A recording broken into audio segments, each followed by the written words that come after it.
Welcome to Bayes University, Abuja, Nigeria, with a legacy of excellence and a vision for nurturing future leaders.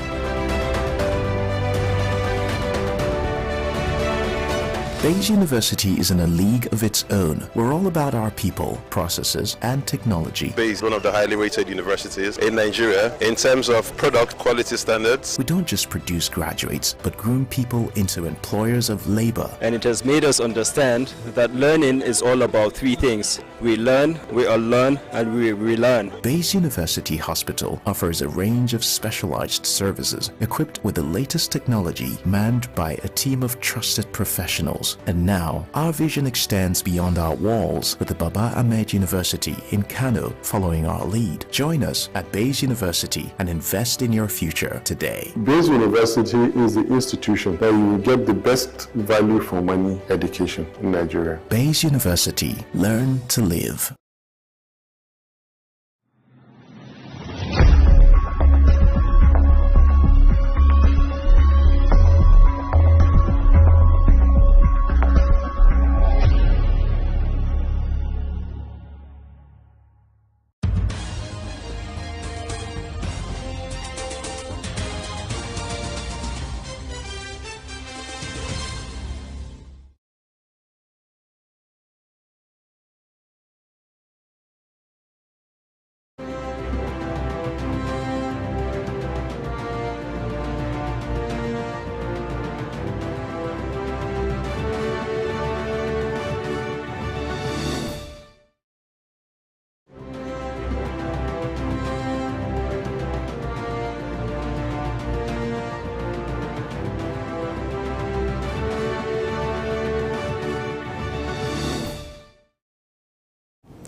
On Global TV News Express, World Health Organization announces global resurgence of cholera spike in reported cases.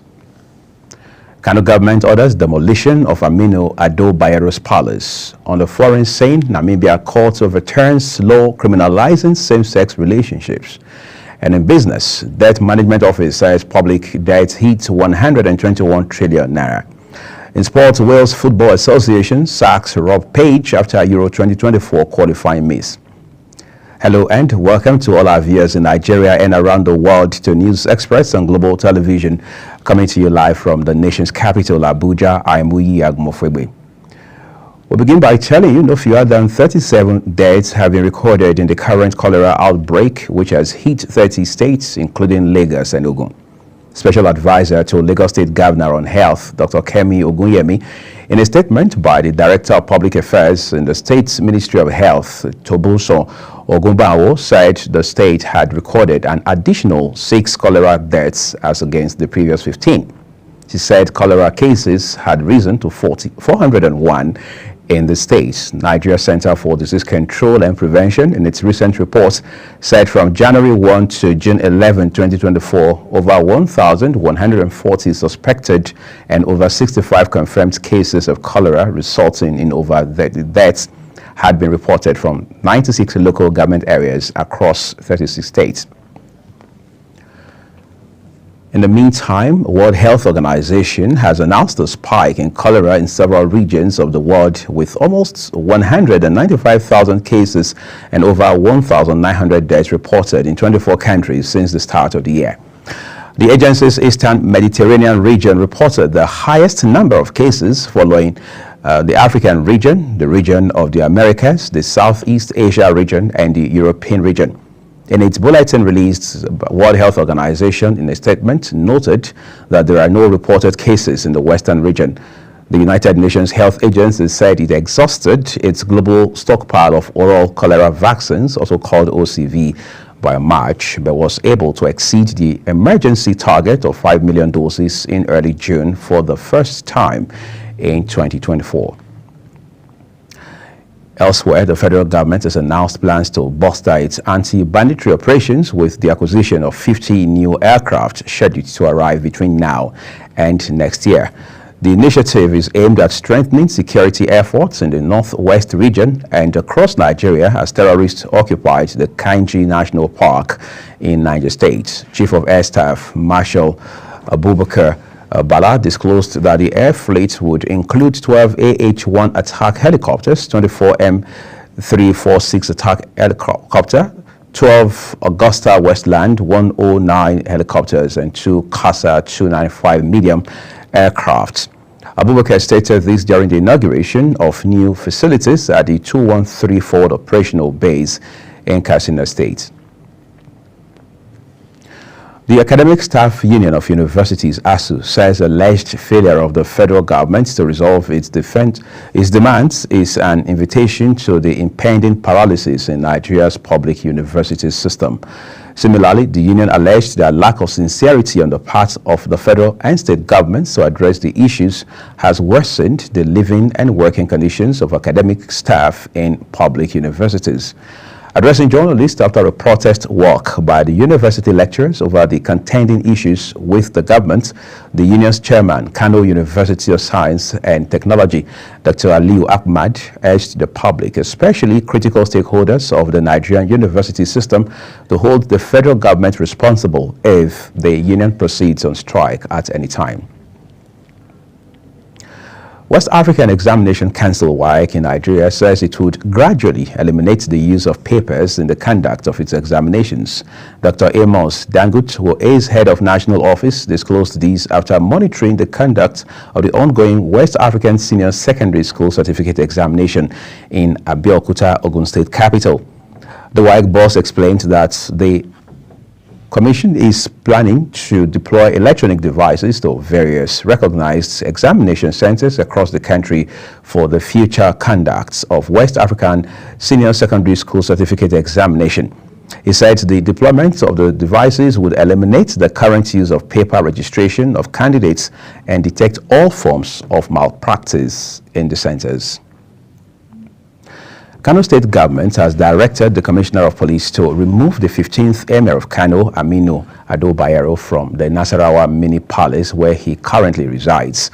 The State Attorney General and Commissioner for Justice, Haruna Daideri, during a press conference, said government has concluded arrangements for the general reconstruction and renovation of the property, including the demolition and reconstruction of the dilapidated wall fence with immediate effect. It had earlier been reported that a federal high court sitting in Kano had nullified all actions taken by the state government after the passage and signing of the 2024 Emirates Council Law.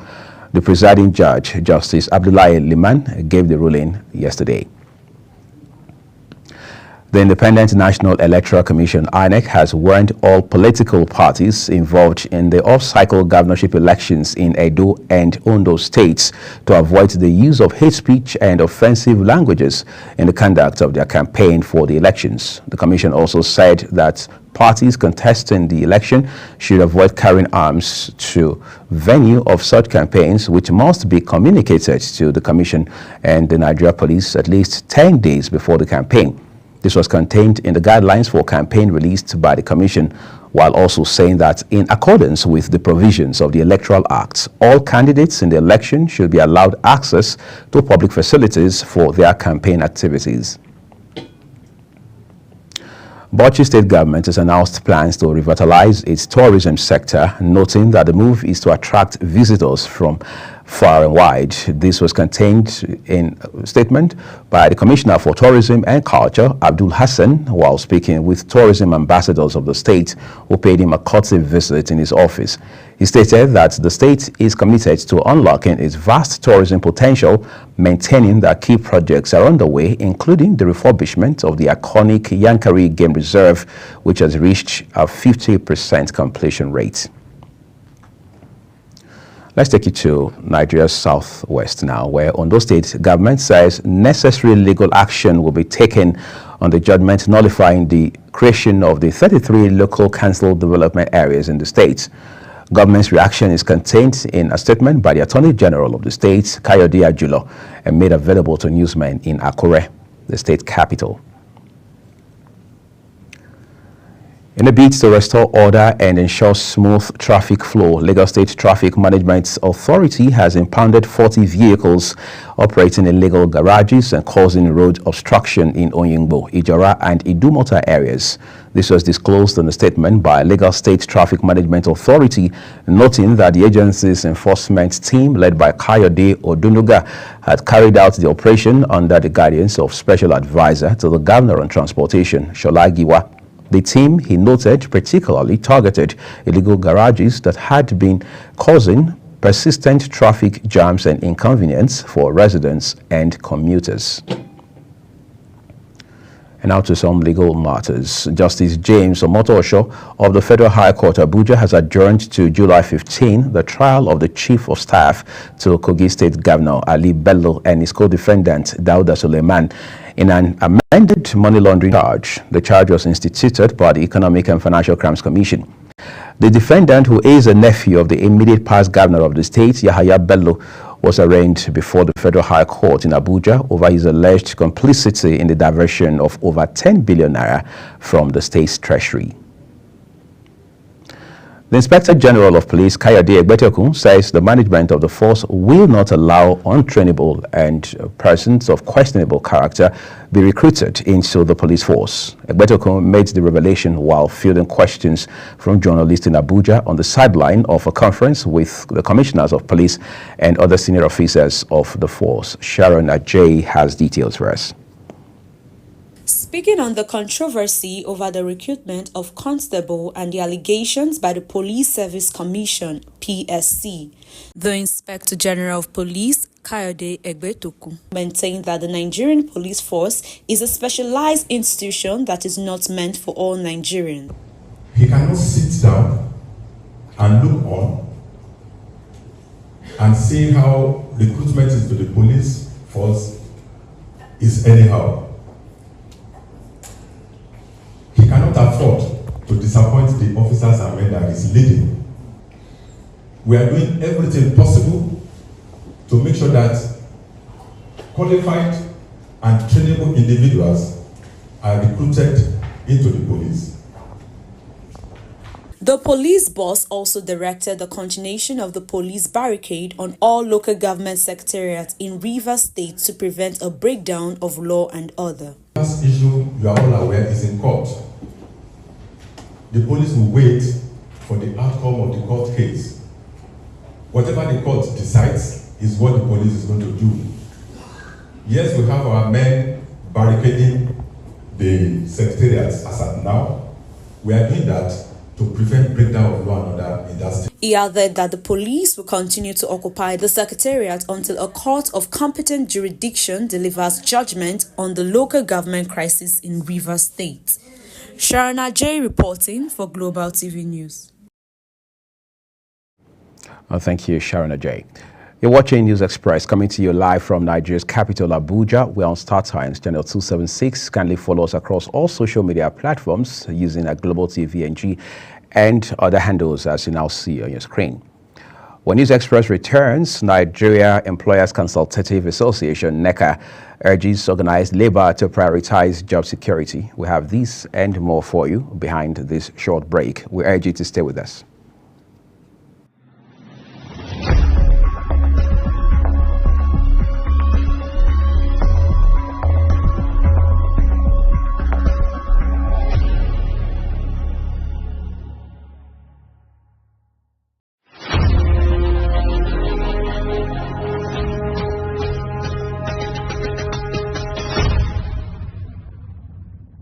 Time check. It's midday. Then it's Midday Discourse. Midday Discourse is a program that covers trending local and international news, current issues, and human-related topics.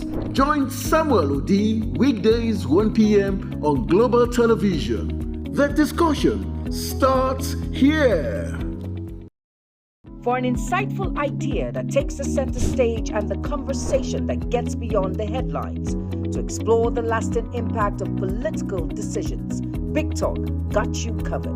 From policy debates to geopolitical insights, from thought-provoking discussions to actionable insight. What is the real responsibility of government? Big Talk, delves deep into the heart of the matter. Join us weekdays on Global Televisions from 6:30 p.m.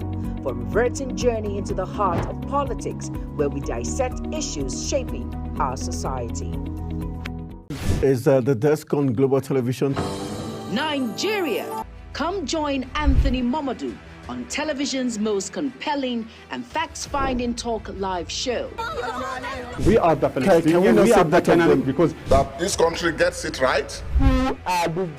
It's the Dex on Global Television, where we analyze and dissect storming issues and commentaries in the world's biggest black nation, Nigeria. Who is being held accountable for this money? The eyes have it.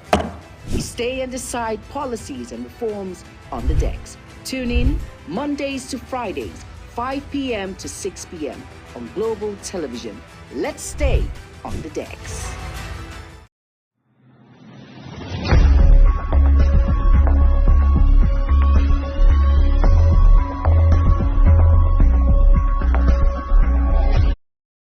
This is Global Television bringing you live broadcast of News Express with Uyag Mofwegbe. Thank you for your time with us. On the foreign scene, a top Namibian court has struck out the African country's colonial era laws criminalizing same-sex relationships, a victory for the LGBTQ community. The High Court in the capital, Windhoek, declared the crimes of sodomy and unnatural sexual offenses as unconstitutional and invalid in a ruling hailed by LGBTQ rights groups. The judgment overturns rarely enforced laws dating back to 1927, which Namibia inherited from the colonial era but maintained after gaining independence from South Africa in 1990. Donald Trump has said he wants to grant green cards to foreign graduates from United States colleges in an apparent softening of his typically hardline view on immigration, a key election issue. The Republican candidates made the remarks in the podcast published days after President Joe Biden and announced a citizenship pathway for immigrants married to U.S. nationals, counterbalancing his recent crackdown on illegal border crossings. Trump said these include anybody who graduates from a college, including those who complete two-year programs known as junior colleges and doctoral graduates. On a side note, at least 47 people have died, and downpours in southern China's Guangdong province caused historic flooding and slides, state media reported. State broadcaster CCTV said that another 38 people were confirmed dead in Mizhou City, adding to 9 others previously reported dead in the same city. 9 people died and 6 are missing after downpours caused historic flooding in rural parts of Guangdong province in southern China, while authorities warned today of more flooding ahead in other parts of the country. Let's follow the money for you now in business. President Bola Tinubu is expected to lead other federal government officials to next week's 3rd edition of the Nigeria Employers Consultative Association Summit with the theme Economic Renaissance, Harnessing Government Reforms and Private Sector Agility. This came as the association insisted that for government to attract more investment, it must create pathways for consensus building for effective implementation of reforms.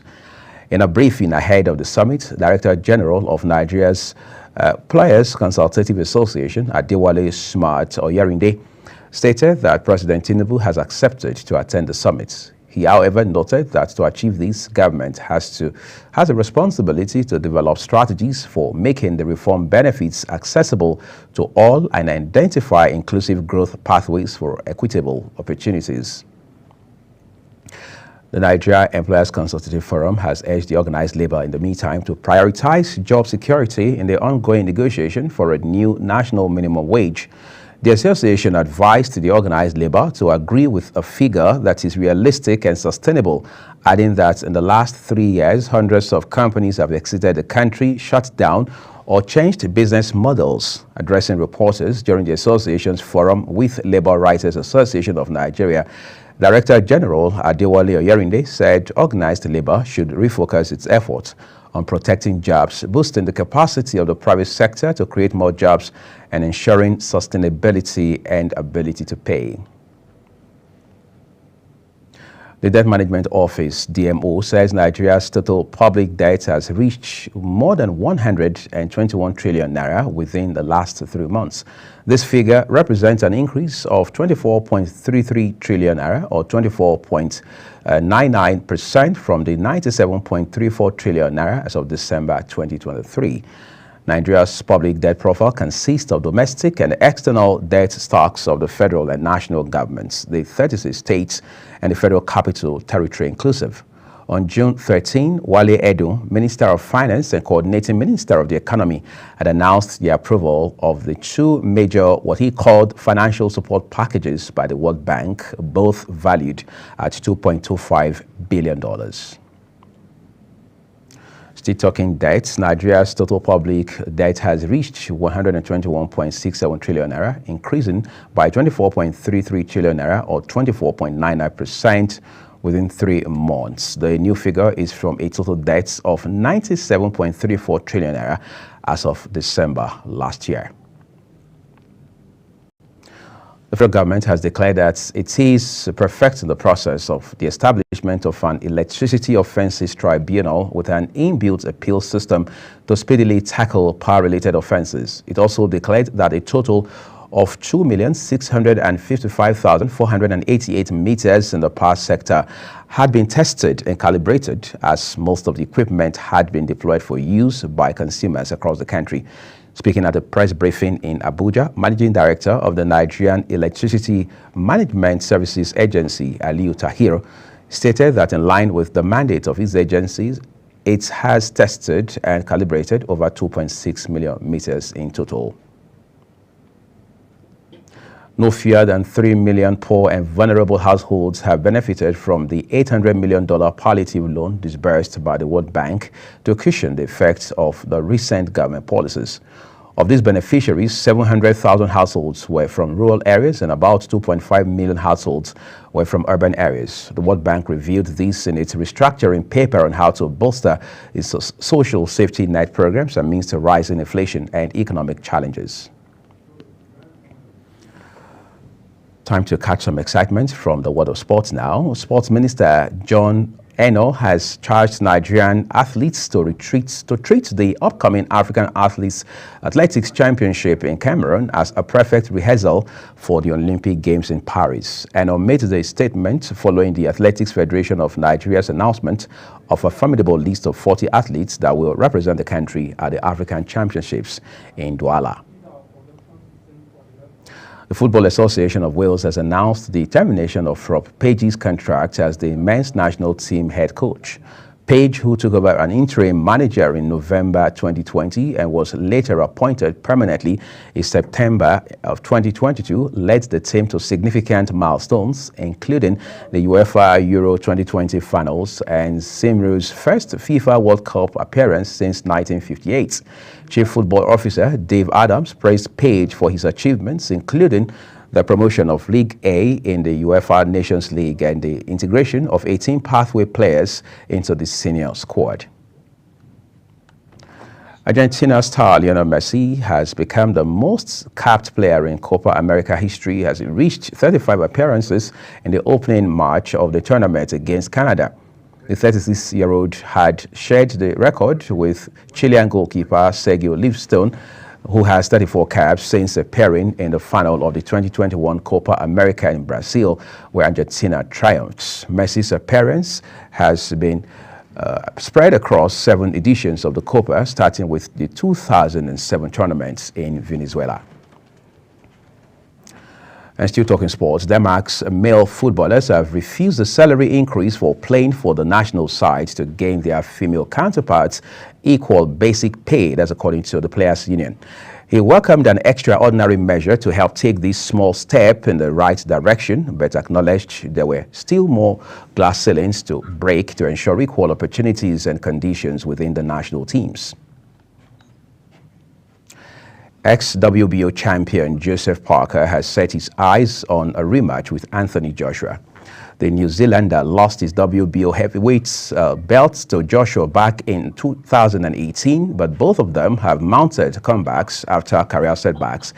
Joshua has 3 wins in a row after twin defeats to Oleksandr Usyk, while Parker has 5 consecutive victories after a 2022 defeat to Joe Joyce. His last win came against Zhilei Zhang in March this year, and speaking to Sky Sports, he discussed his good form. And now to end Global TV News Express, let's take a quick look at some of our top stories. World Health Organization has announced the global resurgence of cholera spike in reported cases. Kano State government has ordered demolition of Aminu Ado Bayero's palace. On the foreign scene, Namibia court has overturned law criminalizing same-sex relationships. And the Business Debt Management Office has revealed that Nigeria's public debt has hit more than 121 trillion naira. In sports, we told you Wales Football Association has sacked Sir Rob Page after Euro 2024 qualifying mess.